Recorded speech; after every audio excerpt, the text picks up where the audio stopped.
In this short neck and shoulder video, we're going to be working with opening the front of the chest, the arms, and the sides of the neck, as well as the shoulder area. Now, when it comes to the shoulders, there's this old school instruction, and a lot of teachers still use this, and the instruction is to pull your shoulders down.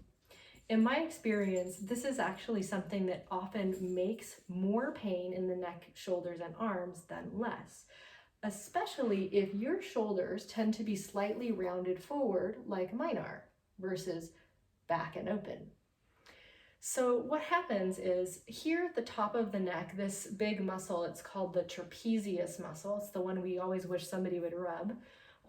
That area of the base of the neck and through that muscle is where the nerves, they come from up here from the spine and they feed the arms. And if the shoulders are rolled slightly forward and then we pull down on the shoulders and arms, we actually tug on those trapezius muscles and flatten down on the nerves. So this can cause a lot of problems downstream in the arms, like tingling and just tightness in general. So just for today, what I want you to think of is throwing that instruction out. And if you decide that it's not for you and you want to use it later, that's up to you. But for today, what we want to think of is keeping a buoyancy in the torso. In fact, the shoulders actually elevate slightly because we're lifting from inside with good posture.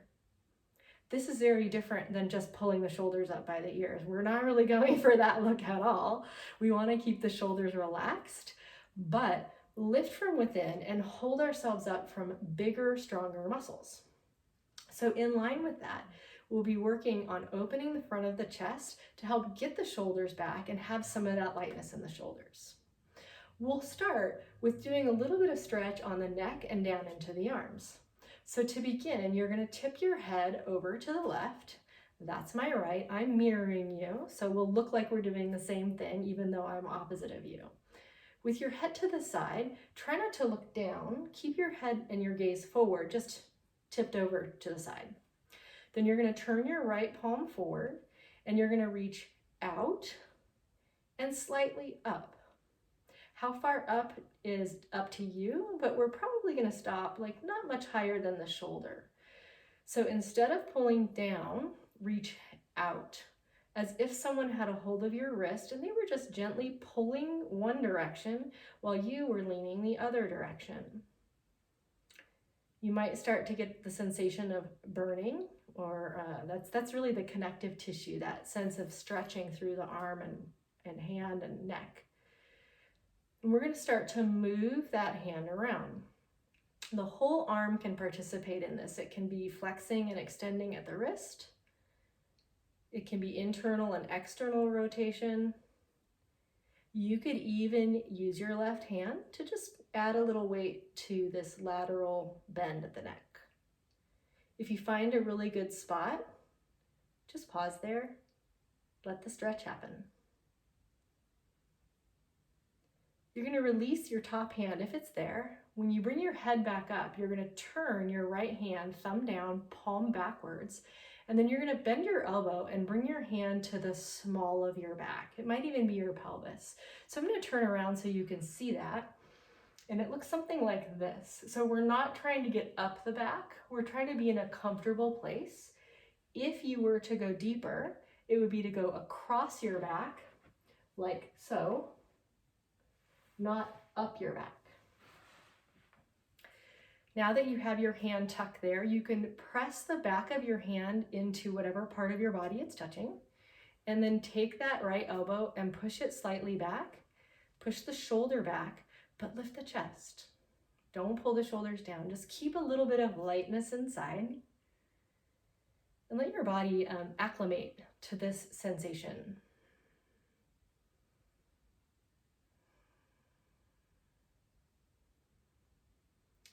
When you release, you're going to drop your hand down, and then we're going to take it overhead with the opposite hand on your hip. Now, at some point, you might feel like you have impingement or tightness in the shoulder, and you're welcome to stop there. You're going to push your hips to the right and come into a little bit of a side bend. The arm could keep going and go overhead. It could even cradle the back of the head for some neck support. We're just trying to open the side of the body, and this can help relieve this downward tug on the shoulders. Come on back up to standing. And we'll get ready to do the other one. Sometimes I like to shake it out in between sides. The other one being the other side, and it starts by moving your head. So you're going to tip your head over to your right, and we're going to get into the side of the neck on this side. So we're going to rotate left palm forward, left arm forward, and instead of pulling down, we're going to reach out. So it can be on a diagonal down, it could be up closer to shoulder height, that's up to you. You can look for that place where it gets like this really good, almost like burning sensation in your arm or your neck. Connective tissue takes quite a while to stretch and let go. I've read it takes up to 2 minutes for that to happen. So we'll assist that process by beginning to move the arm around. So I'm right-handed, this is my right hand, and it is much tighter on this side. Often the dominant hand and arm is more challenged here. So just take your time. If this is easier or harder, you can always add that right hand up to your head to give a little more weight. If you find a good spot and you want to stay and just let that side receive the stretch, just hang out and breathe.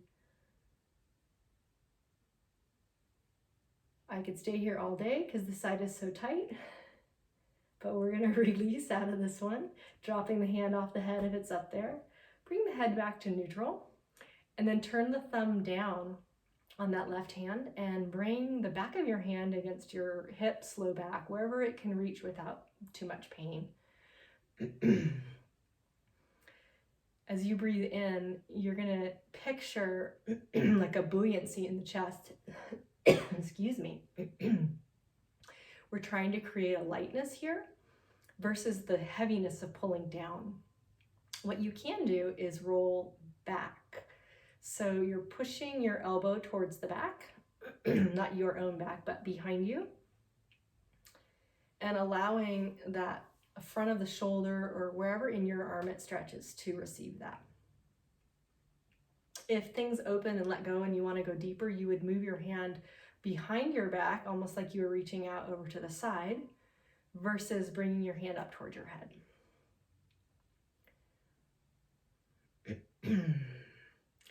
To come out, we're going to put right hand on the hip, and then the left arm is going to go forward with the palm and start to go upward with it. And I say it upward like that because it doesn't have to go all the way overhead. So if you're having pain in your neck and shoulders, I would suggest stopping and not making more pain. We're trying to minimize, not create more. You can go wherever is right for your body. We're just trying to open the side of the ribs. When this is tight, it can pull the shoulder down, and we're trying to keep some buoyancy there again. Send one more breath down into your chest, maybe even your belly, and then come on all the way back up. So our next exercise, it's the one at the wall. So this is the part where you're going to need some wall space. So here's my wall behind me. And what you're going to do here is take your hand. So let's start with this is my left hand. So let's start with the left hand just for fun. And we're going to take it back behind us, or you could even face the wall. And you're going to put your palm against the wall about head to shoulder height. Then turn away from the wall. So you're not touching the wall, you're away from the wall 1 to 2 feet, and your hand is behind you with your palm flat on the wall at shoulder to head height. If you were looking at a clock, in fact this is called shoulder clock, instead of the hand being really low on the bottom half of the circle, it would be somewhere around 9 or 10 o'clock. So plant your palm, push into the wall, lift your chest, keep all of that lift and lightness, and start to turn away from your hand on the wall.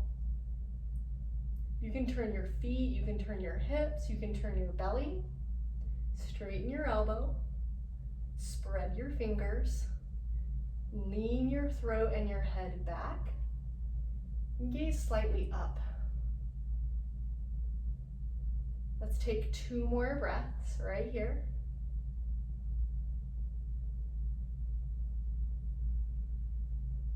To get out, simply turn back towards the wall and release your hand. Before we switch sides, I just want you to pause, let the blood get back into that hand, and there might be some tingling there, and just let that recover. And notice if it feels like that arm is longer. It feels for me like I'm crooked. I'm not. I can see that I'm straight. But that sensation of openness, that's what we're going for. Let's try on the other side. So right hand about shoulder height, or a little bit higher. Head height would be okay too. Then begin to turn away from your hand. We're not touching the wall with the side of the chest. So your feet, your chest, they're away from the wall, maybe 1 to 2 feet. Push with your hand on the wall. Keep your elbow straight. And again, we're trying to build a lift and some lightness in the torso and allow that shoulder to kind of lift and roll back, not down. The shoulder blades, when they engage on the back, they can move slightly downward. That's called retraction. They draw down and in, but it's not the shoulder itself. It's a subtle distinction that makes a big difference.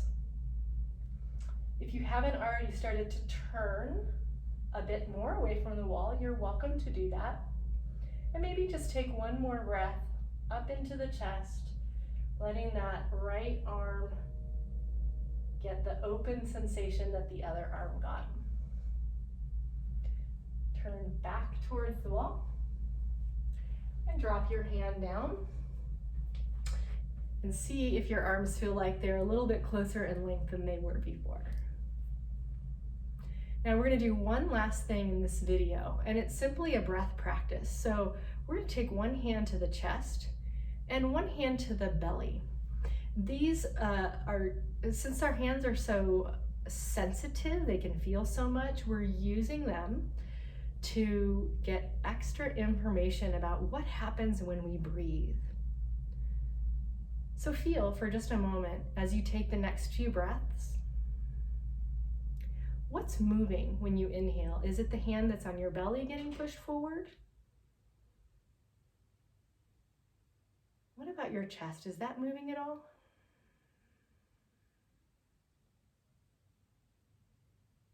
So any breath practice always begins with just a moment of observation like that. And then we move from there. What we're going to attempt to do is keep a little bit of tone in the lower belly. So between pubic bone and navel, see if where that hand is cannot really move that much. And instead, when you inhale, you're going to try to lift your chest up into your hand as if you're pushing your hand towards your chin. Let's do one together.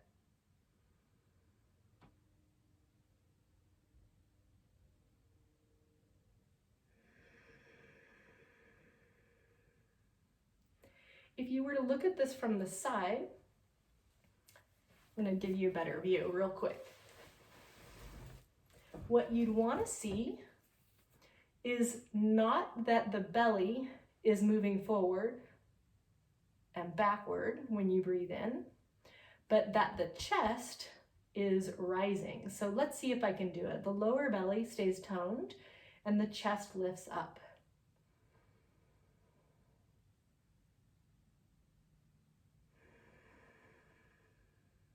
Try it with me another time. Belly slightly engaged.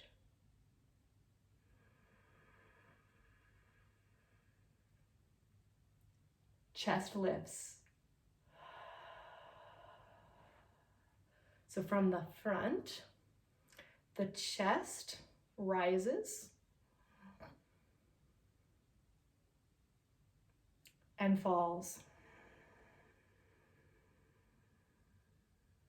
Let's take that breath 1 more time. Up into the chest.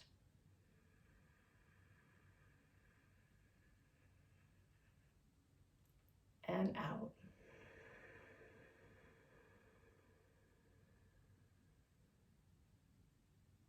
Thank you so much for practicing today, and I hope this helps your neck and your shoulders feel better.